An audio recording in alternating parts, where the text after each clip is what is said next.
Welcome everybody. I think we lost Linden. Totally fine. He'll find his way back here eventually.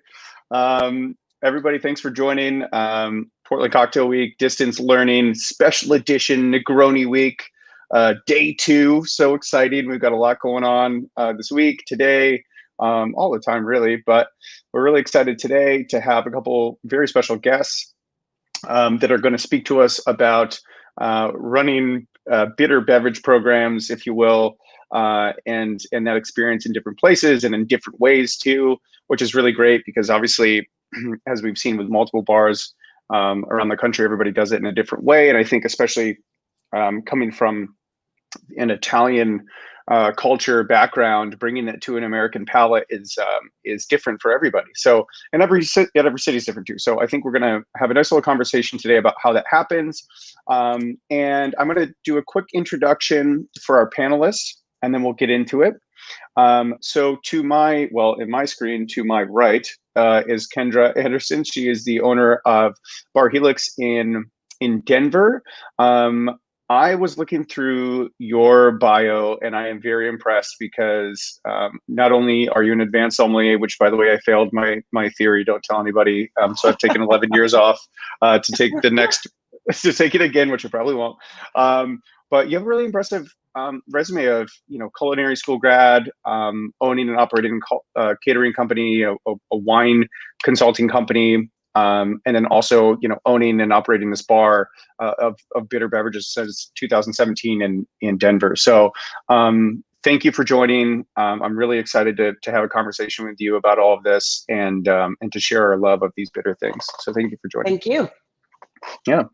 And then just below me, not in stature, obviously, he's actually taller than me in real life, is Mr. Linden Pride.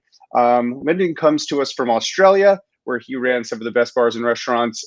He also received recognition as Australia's Bartender and Restaurant Manager of the Year, which I think is amazing because when I think of Australia, obviously it's a very small country and there's very few things going on there. So to have the title as Australia's Man of the Year, essentially, and bars and restaurants, that's pretty amazing. And then also very well known for his efforts in bars and restaurants since 2015 in America with Cafe Dante, winning multiple recognitions as world's best bar, best American restaurant bar, #1 best bar in New York, and #1 bar on World's 50 Best. I don't know if there's any other lists that you can get #1 on, but he's done all that. So Linden, thanks for joining. Thanks, Dan. Thanks. It's nice to see you again. It's great to be here to talk about something that we're very passionate about. So yeah, I'm looking forward to the chat. Cool. Awesome. Well, I think in general, everybody who's watching this has the idea of what bitter beverages are by now. We're in the middle of Negroni Week. People have spent the whole summer drinking spritzes. Anybody who's in tune to this is a bartender and knows everything about this. But I think that the struggles that come along the way with operating these bars and restaurants, especially for the past 5 years, these were kind of new concepts. There's a lot to discover. There's a lot to talk about, and I think some key learnings that people that are listening could hear about. So, if you don't mind, I'm just going to go one by one, and we'll talk about your experiences. And I'll start with Kendra. Kendra, what was it like to open a bar like this in Denver? And I think in 2017, what was it like presenting these cocktails to people in Denver? Was it well received? Did people really enjoy it? It's a bit of a mixed answer, I guess. I think we were well received. Just, the neighborhood that we opened in is a really kind of thriving, bustling neighborhood that's launching lots of restaurants and bars. And in 2017, it was probably at the peak. So, just Denver kind of exploding in terms of new and cool different bar and restaurant concepts. From the standpoint of being a bitter focused bar, that was different, and I'll explain why. Denver is certainly a pretty big city, clearly nowhere near as big as New York City or LA, but for the Middle West, we're a decent sized city. But lots of folks here just don't gravitate toward some of those palettes, right? I should say those flavor profiles. Denver's known for being a beer town. We have tons of microbreweries. We're one of the biggest microbrew cities in the country. The neighborhood that Bar Helix is located in is called River North or Rhino, and we must have the highest concentration of those breweries right in our neighborhood. So cocktail bars and craft cocktail bars specifically, not as prevalent in 2017. And so then to launch a bar that revolved around a cocktail that was very sort of under the radar, at least for Denver, definitely was a little bit of a challenge, but we stepped up to it. Yeah, and I think you know, I've been to your bar, I've been to the area. I think as it continues to boom, especially in the past 3 years, I know that area's really kind of blown up. Yeah. As it continues to boom, I'm sure there's more people that are, you know, that are interested in this sort of thing. But what sort of things did you do, or I guess how did you formulate the menu to have people look at it and go, this is something that I want, or maybe they inquired about it as you put it on the menu. And we actually have some slides and some photos from your establishment that we can put up here too. Cool. So the way I thought to deal with it, you know, I really rested heavily on my background as a sommelier. So in that regard, I tried to think about how to meet people where they might be in their sort of exploration of bitter spirits and bitter components, right? So we did a couple of things. One thing was to use some fun and playful naming conventions for the cocktails. We were finding that about 80% of the guests who were coming through the door on any given night were unfamiliar with the Negroni, not sure what that cocktail was, no idea what an aperitivo might be, totally unclear about vermouth, like literally just beginner level.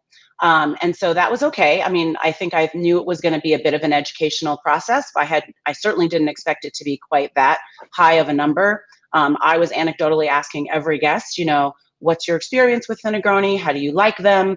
And just all the time was being told, you know, what is a Negroni? So a very, very different experience launching the concept. And so I thought about how to make it seem more approachable.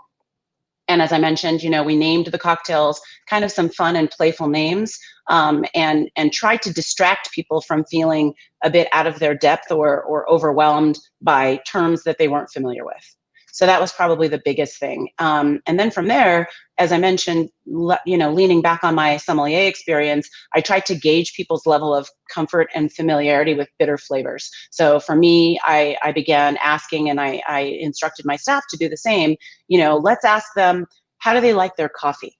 You know, if they answer, I take an espresso or I drink it black, then I felt more comfortable suggesting something like a classic Negroni or one of the more bitter forward Negroni variations that we had. If they said, you know, I'm a caramel frappuccino, then we're not going to take them to, you know, hardcore Negroni town, right? They're not going to like it. And our goal was to convert people into loving and embracing the bitter world that we're all so in love with. And so I thought, I don't want to hit them over the head with it. I want to take their hand and guide them gently there, knowing that as well as we do, your palate evolves. And what you initially think is a little bit intense or it's too much, with practice and time, eventually you kind of start to fall in love. So that was kind of the approach we took. Yeah, and do you think that it required a bit of extra teaching or training of the staff in order to have those conversations? I mean, that sounds like a conversation that not everybody's super familiar with, right? They're, you know, as far as a bartender goes, you know, you get a cocktail order, maybe you're able to deduce from some words if they like something shaken or stirred, or if they want something a little bit sweeter, a little bit, you know, less sweet, if you will. I don't want to say not too sweet, but Right. you know, I'm sure that takes a little bit of extra time to train the staff. It did, and it was something that I felt was just so critically important. We spent a lot of time tasting through the various different aperitivo and vermouth variations that we used in our cocktails. We did not stick strictly with Campari. We used it in a number of the variations, but we had more than a dozen aperitivi that we were working with at any different point in time. And so we would just taste and taste and taste and talk about the different profiles, talk about the different base recipes, talk about what would make them more complementary or less complementary with other vermouth. Or, you know, obviously we had dozens of gin that we worked with at different points in time, and then the other variations. And so it was a lot of just kind of weekly classes with either specialists from the spirits world or myself, just kind of guiding folks through and getting comfortable so that we could say to people, well, this is going to be, Aperol is going to be 50% less bitter than Campari, or Suze is going to be super gentian, super herbal, super intensely flavored, and starting to guide them through words, again, not using industry terms the way that we would describe the flavors, but terms that people could relate to, comparing them to something else. Like I used the coffee metaphor. People understand that right away. And so when we started to leverage those kinds of techniques, it got a lot more approachable, I think, for them. Yeah, and I think it's interesting the way that you bring up the training sessions, because I think especially for bartenders, bartenders versus sommeliers. I think in training, it's often very different. And in sommeliers, you're not really, I don't want to say this in a derogatory way, but like you're not creating something, you're curating something. So you're taking all of this information on the palate that you receive from something that someone made, and you have to translate that to somebody. It's not just like, I can just take this thing and give it to them. I have to figure out how to actually say it in a couple words, because you're not just going to open every bottle of wine for people and pour it for them and say, which one do you like? And then we'll just toss the ones that you didn't like. Right. That's actually the bonus, though, of the Negroni bar concept, at least for us. We could pour them a taste of Campari. We could pour them a taste of Aperol and sit them side by side and say, which one are you gravitating more towards? Or here are those different notes. And I think, I'll be the first to admit I was never a bartender, and I wasn't from the spirits world. So I had to lead with my own interpretation of how I felt I could best consume the difference in between all the different aperitivo and vermouth, etc.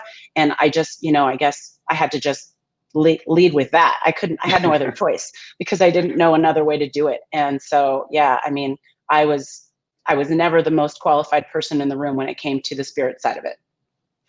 Yeah, I mean, it's interesting that you phrase it that way, because I think I know a few people like ourselves that started in the wine side and then moved over to the spirit side. And there's always been a very different approach for those people. I think in the way that they train, the way that they look at beverages and flavors, and a lot of it has to do with the deduction skills that you develop over time.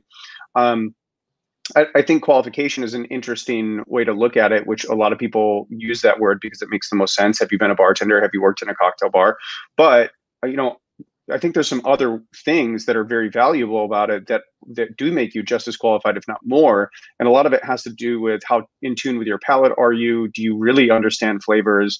Can you taste something and tell someone exactly what it tastes like, or why it tastes that way, or where those flavors came from?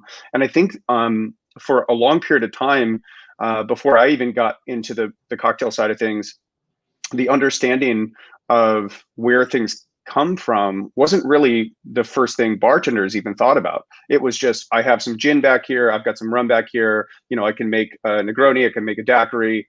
It wasn't until the past maybe, let's say 10 years or even less, that people started to understand the different categories, the different places in terroir, if you will, which is obviously a very wine-focused term.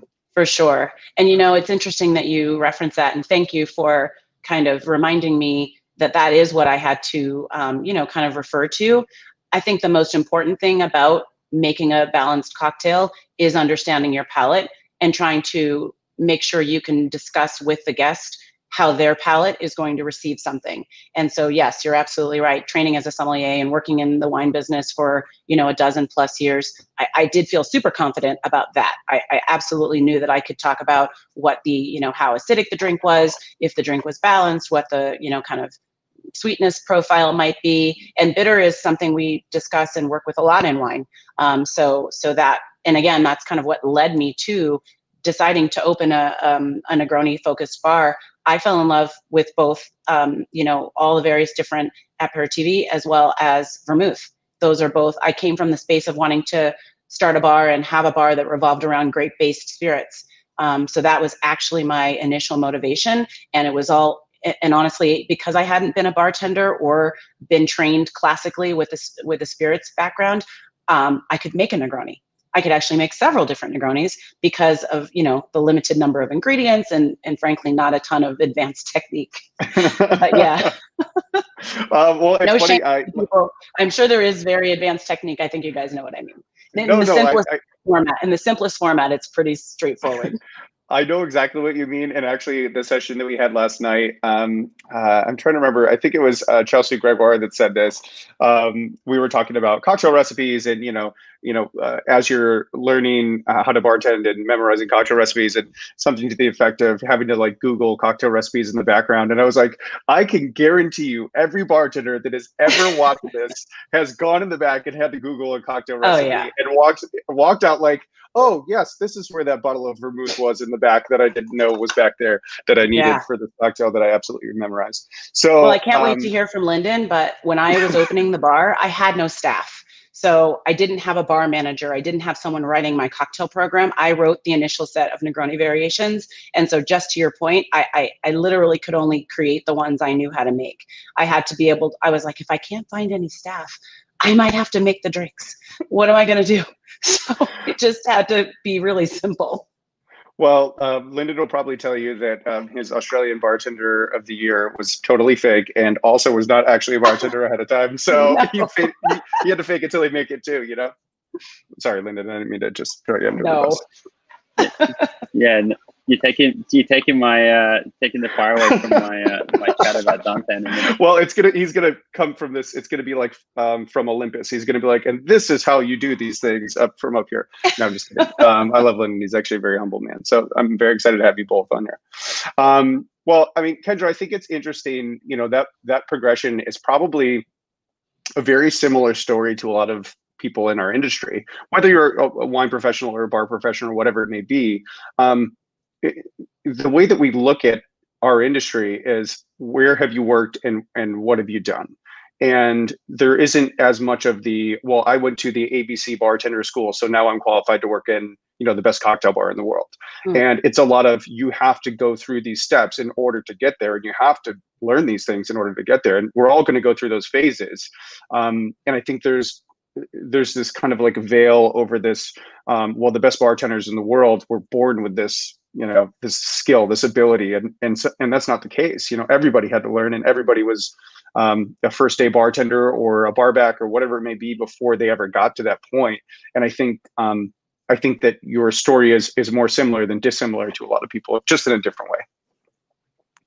Well, I appreciate that. It's not having come from a bar or spirits background, I was constantly wondering, and there's a good side and a bad side to that. I don't tend to really look outside of my immediate purview for inspiration or for motivation. So I don't tend to compare myself because I just feel like, well, there's no real point in that. But you can't help but wonder, especially when you are new in a certain vertical within the industry, you want to do your best and you want to put your best foot forward. So I certainly, I appreciate the reassurance. Yeah, not that you needed it, but I think that it's, I think it's interesting because some people come into the industry and they have this, like, it doesn't matter what anybody says, I'm going to make it and I'm going to find my own path.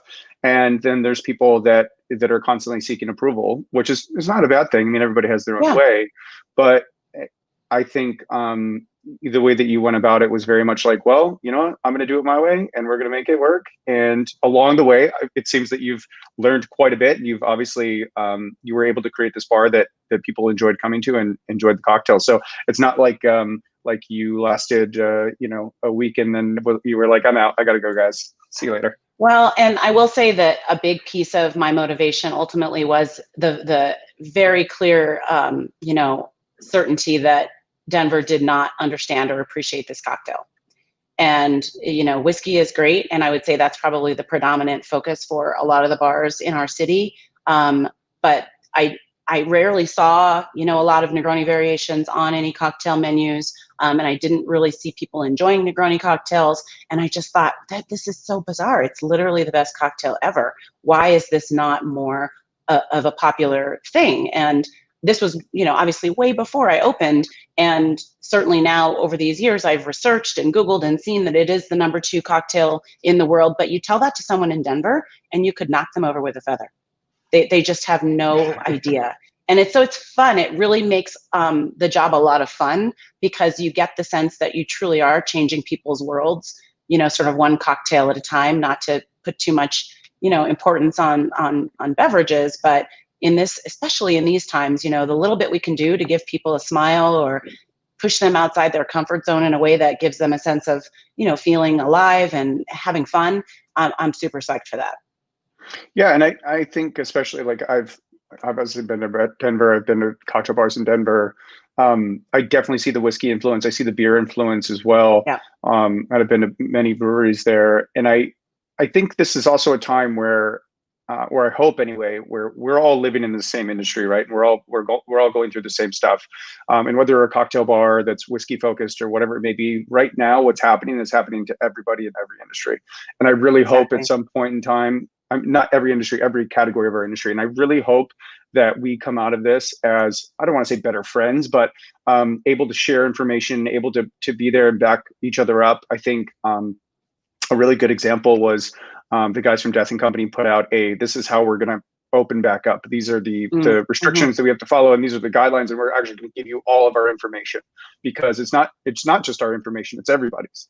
And I saw that. I mean, I've worked for those guys before. I know they're amazing, but to see somebody do that, all the time and effort they put into it, it's important. And I think that we have an opportunity right now to support each other's efforts, whether it be not the average beer and whiskey bar, but maybe a Negroni bar that nobody knows about. You should send people there and support that, you know? So. Yeah, they're right up the street from us, actually. So, you know, we love them. Oh, good they're guys. The best. They're the best. All right. Well, we're gonna come back to you, but let's get into Linden right now.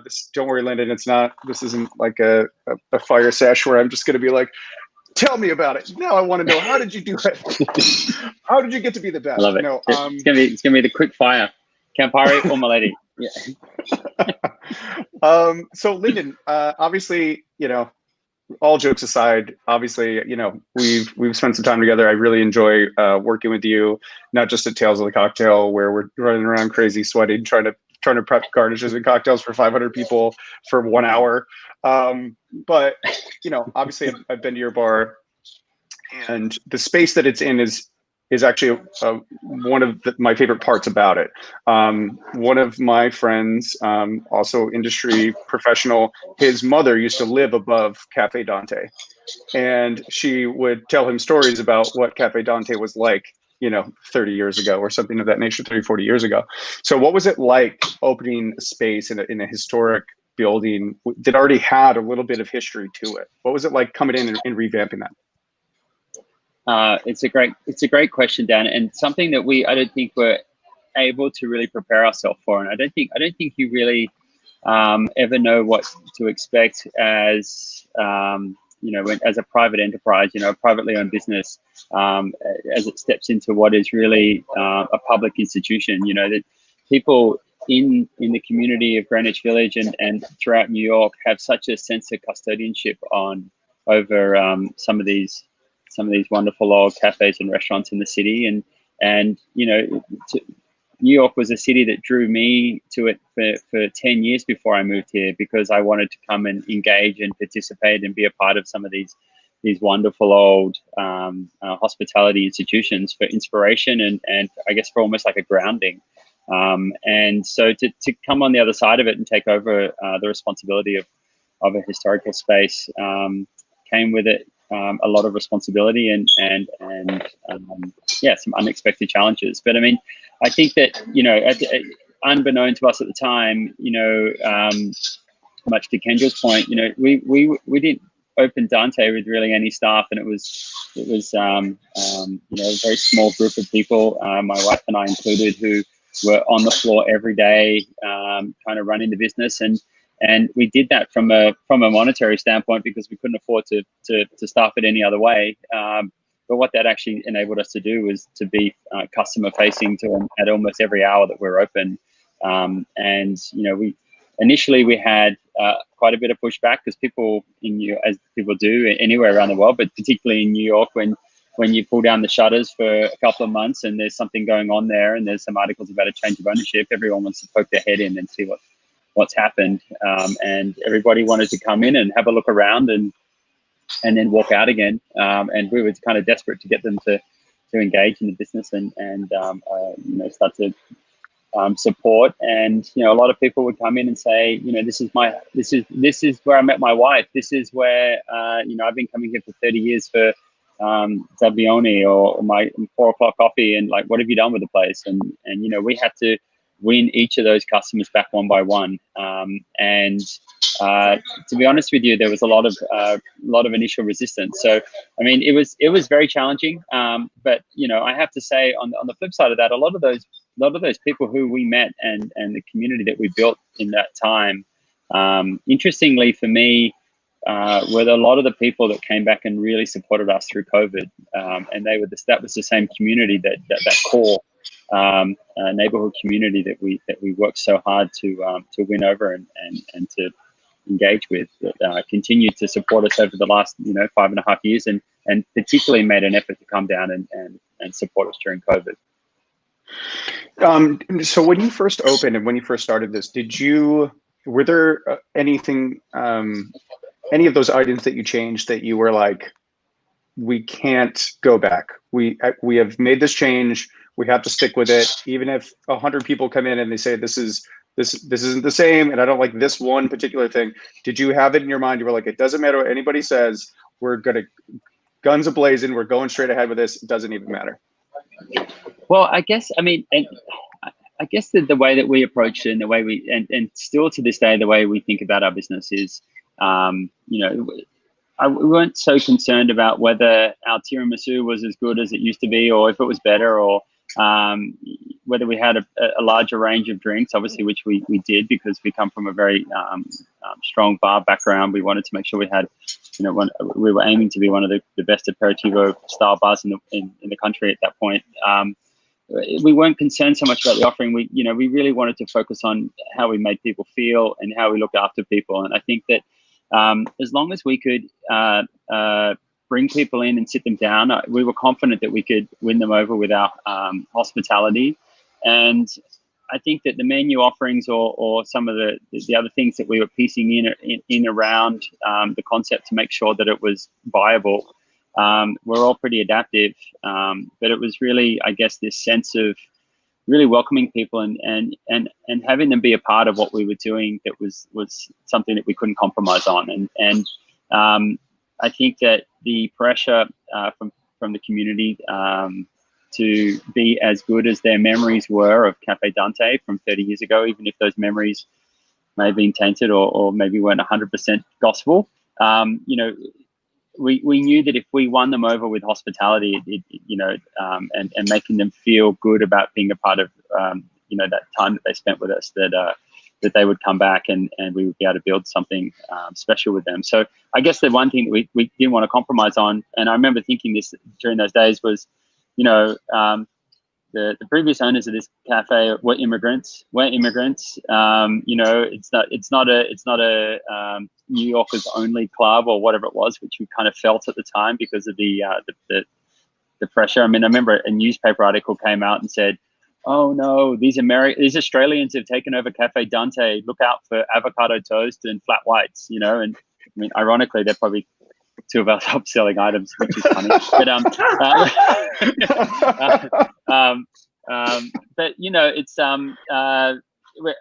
that kind of, we thought, well, this we can do this. If we stick to our guns and look after people. And I still hold on to that to this day. It doesn't always matter what's in the glass or on the plate, but people will come back if you look after them and you make them feel good about being a part of what you're doing.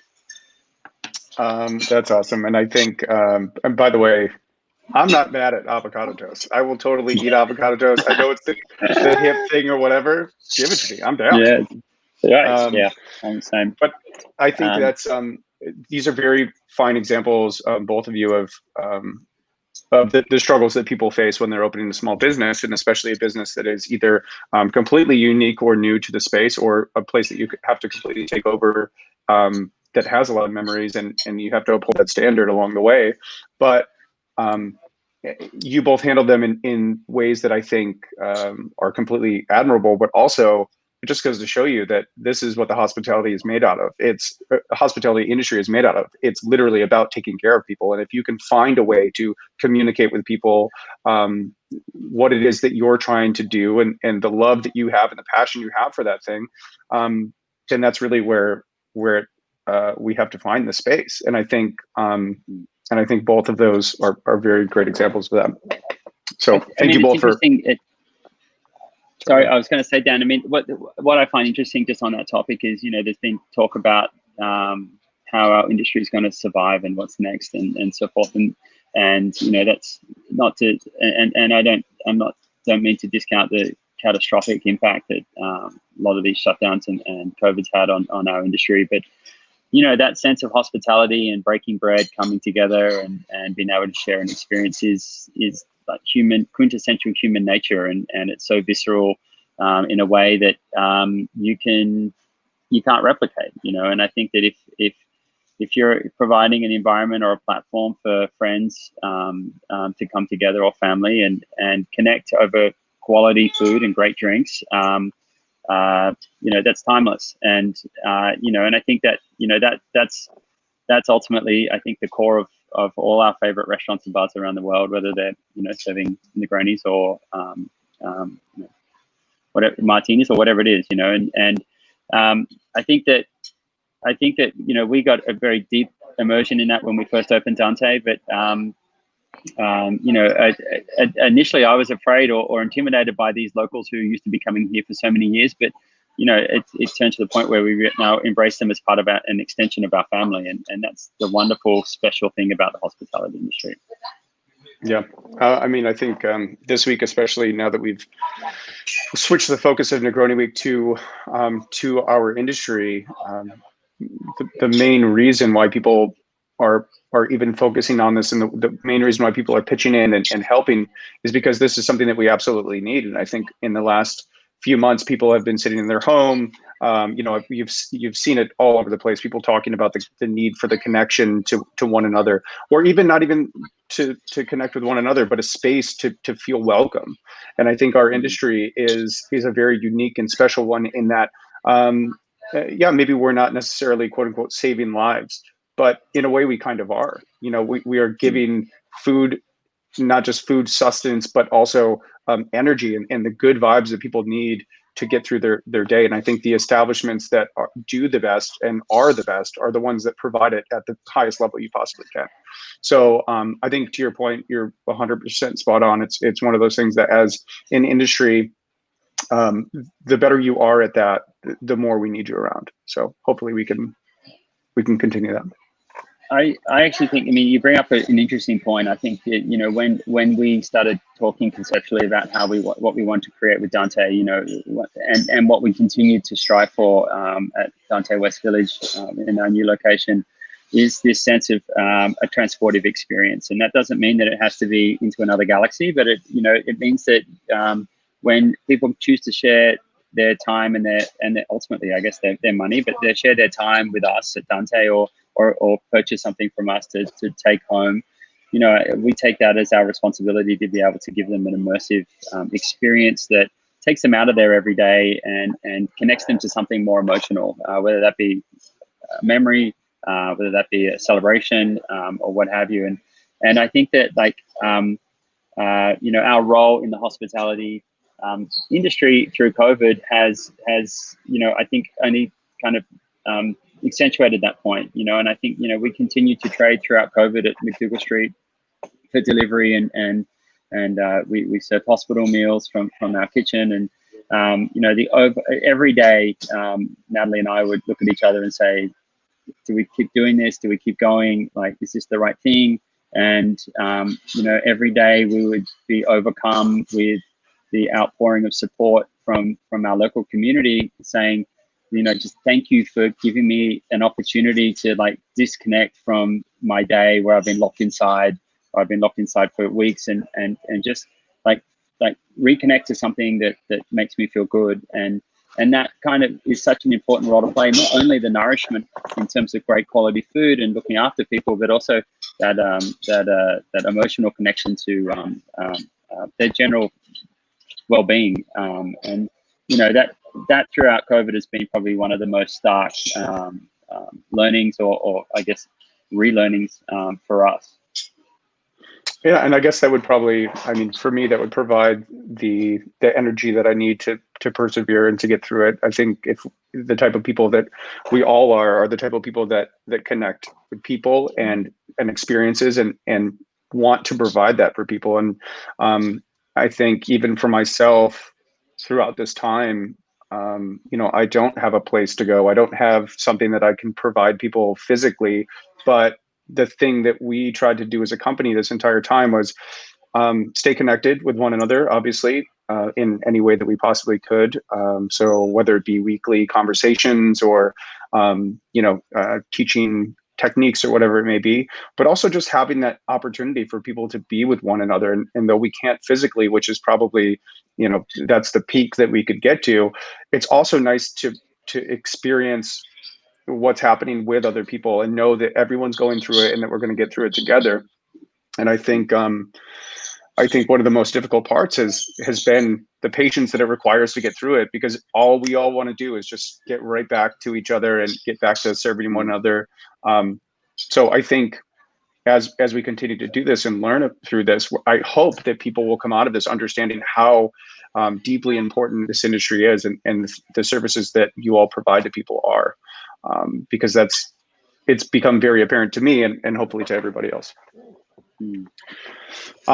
So just to move on to the next step, Kendra, if you were to tell me what you think the next step is, what do you think? And I don't want the question to be, you know, how long do you see this taking or anything like that? But in your mind, when you are back in full swing and everything's ready to go, what do you see the next evolution of your space being?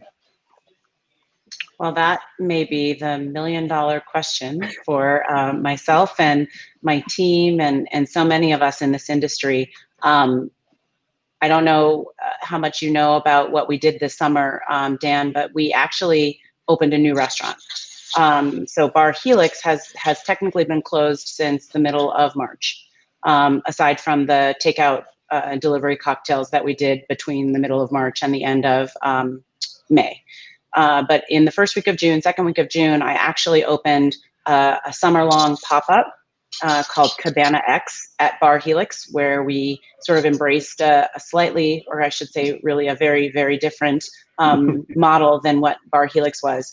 And that was because we were able to borrow a neighboring very, very large patio that could give us the opportunity to, you know, keep our occupancy very, very close to where it had been pre-COVID. And so for the past 12 weeks now, we have been running this other restaurant. And the difference between Bar Helix and Cabana X are vast, but the main difference is that we added quite a bit of food and another set of drinks that were not bitter-based to try and mimic the idea of being on vacation, and specifically vacation in some of, you know, the world's most beautiful beach, you know, global beach destinations, right? So that was always meant to and will remain as a temporary concept. But what has started to bubble in my mind is how I could incorporate some of the elements that we saw people really, really resonate with Cabana into whatever the future iteration of Bar Helix is. In Denver, we are still at a 50% capacity restriction. The space that I'm in, my actual Bar Helix space, is right around 1,400 square feet. And so my capacity with 50 would be something like 20 odd people. And that just, I don't need to tell anybody, won't cut the mustard in terms of a financial plan. And so I've been really just letting my mind sort of try to run free in terms of what I could do to keep Bar Helix going, but again, weave in some of the elements that we saw people really, really respond to. And just really tracing back to what Linden said is so important, right? It's less about what we put on the menu and more about how people feel when they're there. And as committed as I have been and will remain to the idea of introducing people to the world of the Negroni cocktail and all of its myriad delightful manifestations, I feel I have a real responsibility now more than ever to literally give the people what they want. And so now it's time for me to figure that out. So that's the work we're doing right now as we speak. How do we make the best version of Bar Helix that satisfies what our guests are craving the most, and that also can be, viable as a business given the various different things that we have to kind of face at this moment? It's interesting. You're both saying very, very similar things, and having been to both of your bars, obviously you deliver things in a very different way, which is, it's kind of like your personality speaking as you're creating something. But I love that both of you are saying the exact same thing, which is it's about escapism in a way. Obviously, people need to feel like they can go somewhere else or be somewhere else. Not just physically, but mentally, and as they're imbibing and enjoying. And I think it's also about, serving the customer. So I really appreciate both of your perspectives on that. I think it's really important.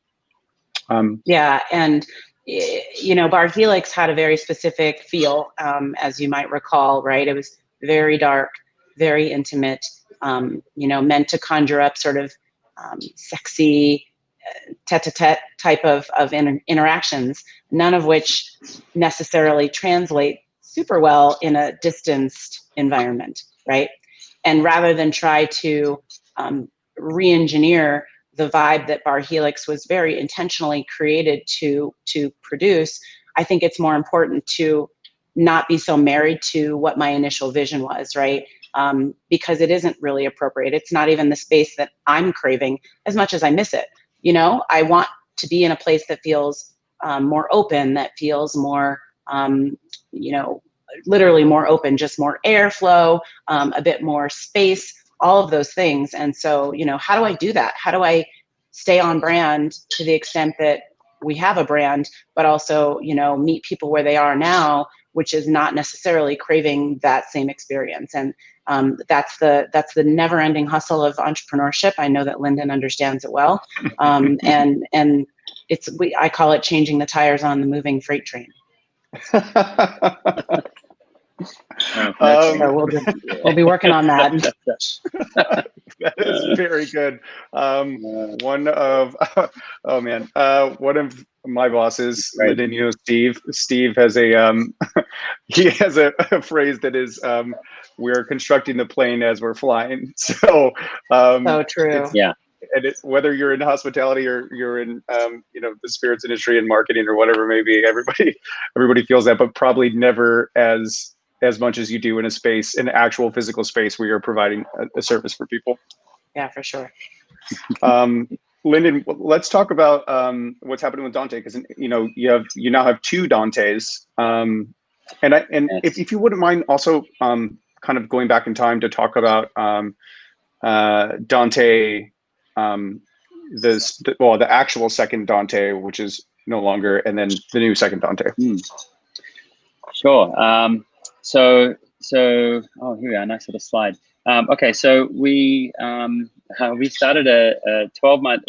We've been doing a lot of pop-ups.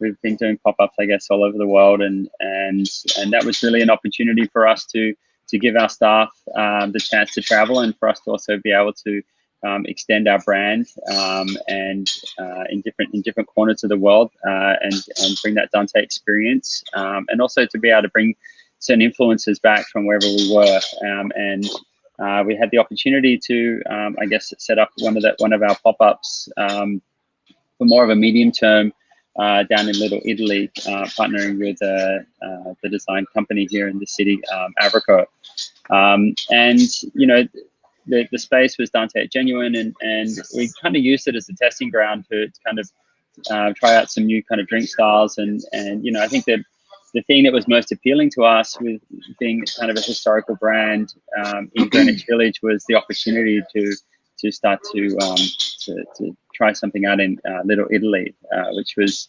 a very ambitious and exciting period. We worked with a great team down there, and Stacey Svensson ran the bar, and we ran that pop-up for 12 months and learned a lot, and it was really informing our, I guess, what the next step for the Dante evolution was going to be, and on McDougall Street with the historical Italian significance of that space. We wanted to continue to, when we took it over, maintain a lot of, I guess, the integrity of the offering and the feel in the room, but then also put our own touch to it. And that was where we added the aperitivo bar and really the big focus on the Negroni.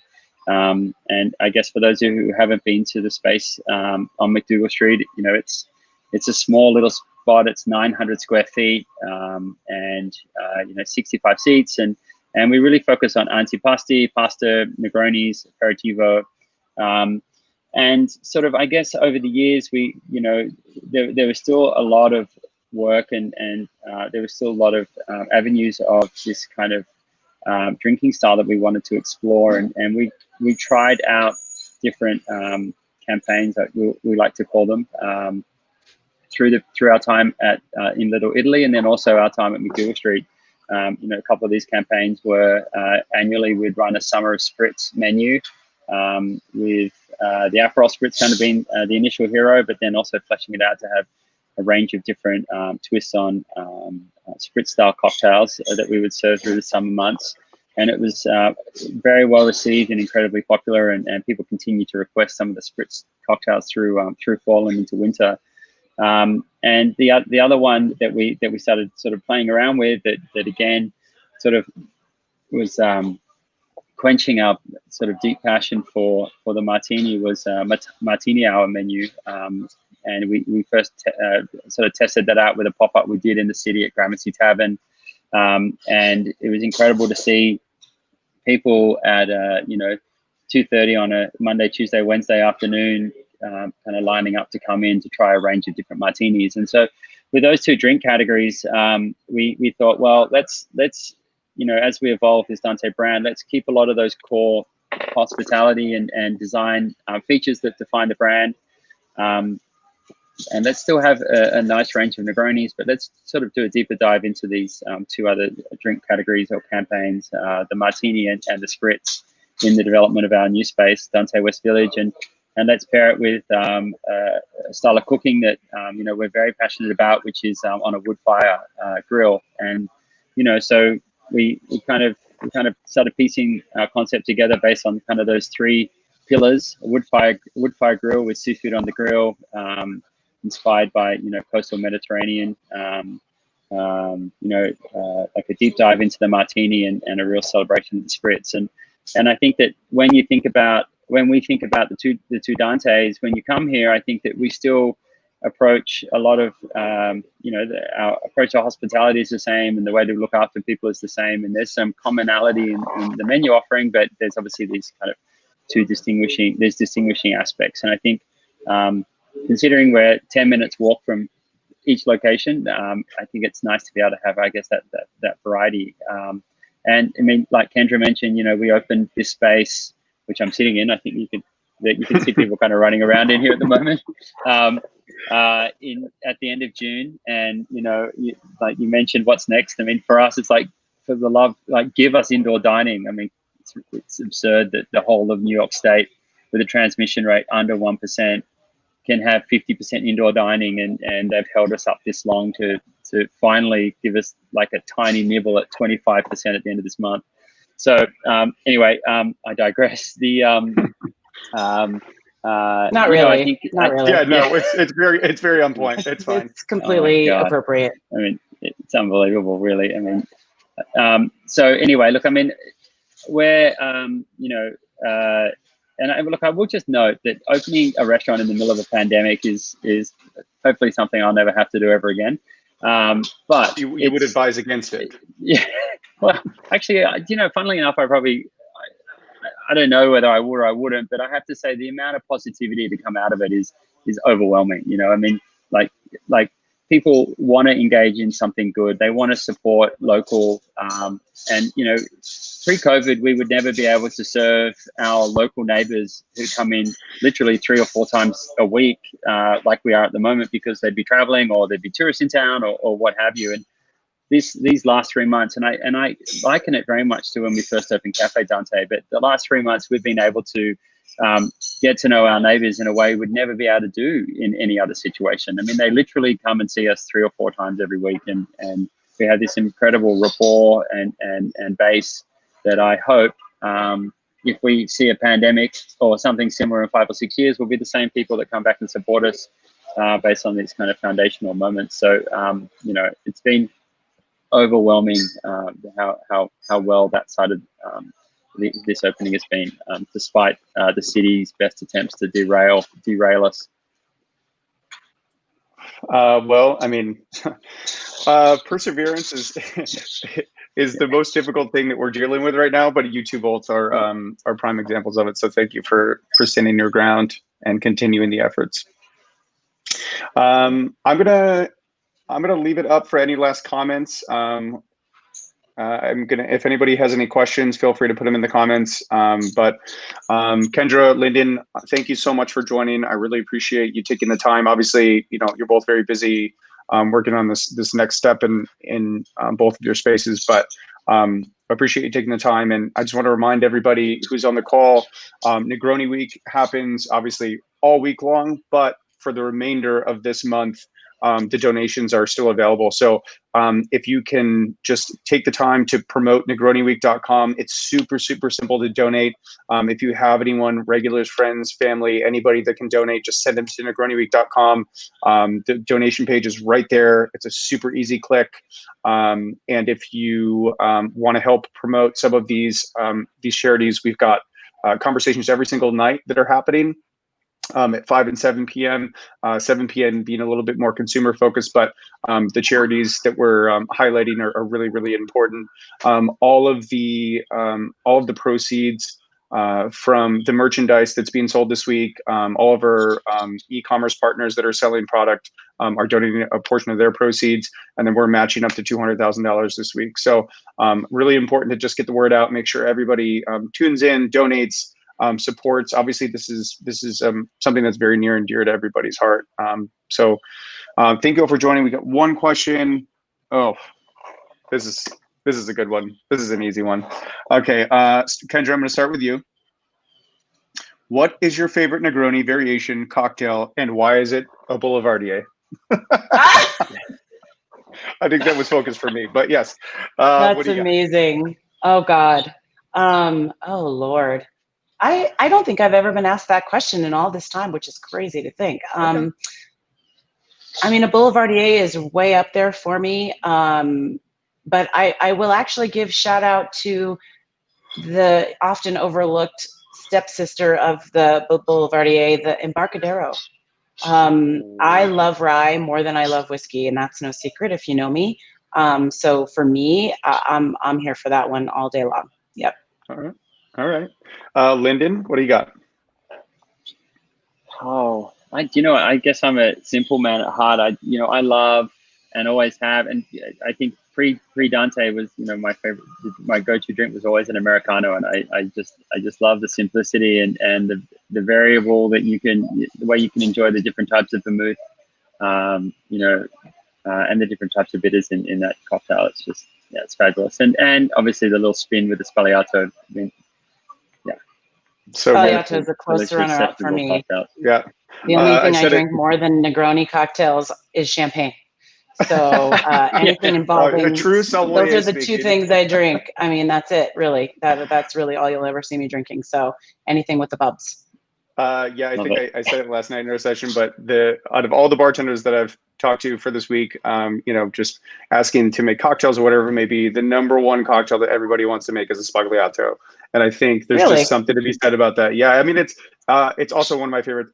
So this question probably came in with somebody that knew that I love Boulevardiers, and I like rare breed Boulevardiers. So rare breed's 116 proof. So just that'll sometimes after a long day, it's great. But after all the days right now. Yeah, exactly. Yeah. But my #1 like aperitivo style Negroni Sbagliato all day long. So good. Love it. So delicious. Yeah, love it. All right, I want one right now. Let's go.